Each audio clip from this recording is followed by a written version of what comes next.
ঘর বন্ধ করা শরীয়তে জায়েজ আছে কিনা? ঘর বন্ধ করা এটার অনেক নিয়ম আমাদের সমাজে প্রচলিত আছে। যদি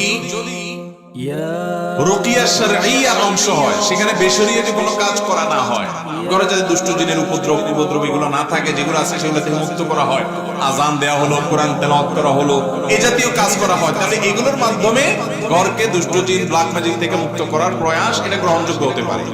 কিন্তু ঘর বন্ধ করতে গিয়ে আপনারা দেখবেন অনেক সময় দেখা যায় যে বিশেষ কিছু কাজ করে, কিছু পেরাক নিয়ে আসে, কিছু যে আপনার হাড্ডি গুড্ডি নিয়ে আসে, গরুর কল্লার আপনার টোয়াল নিয়ে আসে, আপনার ওই যে কি বলে ওই মাটির ঢাকনা নিয়ে আসে, দেখছেন নি আপনারা? এগুলা আয়না এগুলা ঘরের মধ্যে বেঁধে দেয়, এটা করে ওইটা করে, এগুলা জায়েজ নাই। বিশেষ করে এগুলো বেশিরভাগই করে তারা যারা ব্ল্যাক ম্যাজিক, জাদু এবং টোনা, হারাম বিভিন্ন রকমের পদ্ধতি অবলম্বন করে।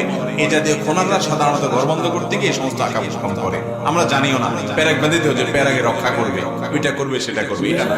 আপনি আজান দিলেন, কোরআন তেলাওয়াত করলেন, আল্লাহর কোন জিকির এতবার পাঠ করলেন, রুকিয়া হিসেবে, ঝাড়ফুঁক হিসেবে এগুলো করতে পারেন। তবে সুন্নাহ সম্মত উপায় যদি আপনি অবলম্বন করেন, কোন বাসা যাতে দুষ্ট জিন, ব্ল্যাক ম্যাজিক এগুলো তারা উপদ্রব এর মুখোমুখি না হয়, সেজন্য আপনি কি করবেন? বাচ্চাদেরকে সন্ধ্যার সময়, মাগরিবের সময় বাসা বাইরে রাখবেন না। এই সময় শয়তানগুলোর বিচরণ হয়, বাচ্চাদের উপরে প্রভাবটা বেশি পড়ে সাধারণত। এই টাইমটাতে একেবারে সূর্য ডুবে, যখন ডুবার পর একবার সন্ধ্যার সময়, তার আগে পরে অসুবিধা। আবার নিজেরা বাসায় ঢোকার সময়, যেটা একটু আগে বললাম, ঢুকতে বিসমিল্লাহ বলে ঢুকবেন, সালাম দিয়ে ঢুকবেন। বাসা কাজের লোক, বাচ্চা, বুড়া যেই আসুক, সালাম ছাড়া কেউ প্রবেশ করতে পারবে না, বিসমিল্লাহ বলা ছাড়া কেউ ঢুকবে না। বাইরের সময় বিসমিল্লাহ বলবে, তাহলে শয়তান তার সাথে ওই বাসায় ঢুকতে পারে। হাদিসে আসছে কেউ বাসায় যখন আসে, তার সাথে সাথে ইবলিসও আসে। প্রত্যেকের সাথে সাথে একটা করে আসে না, আসে সাথে। তো আয়েশা দরজার পাশে আপনার পিছে পিছে সেও দাঁড়ায়।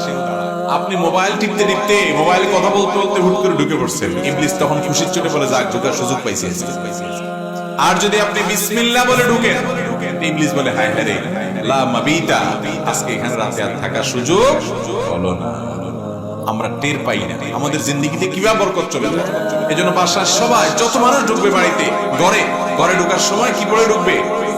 বিসমিল্লাহ। আবার বের হওয়ার সময়, খাওয়ার সময় বিসমিল্লাহ, স্ত্রী সবাস বিসমিল্লাহ, বাথরুমে যাওয়ার সময় বিসমিল্লাহ, প্রতিটা কাজে বিসমিল্লাহ। বিসমিল্লাহ বললে ইবলিস আর সুযোগ পায় না, চান্স পায় না। এজন্য বাসা বাড়ি থেকে এগুলোকে ঝেঁটিয়ে বিদায় করতে চাইলে এই সুন্নাহ সম্মত আমলগুলো হলো সবচেয়ে বড় আমল, ইনশাআল্লাহ।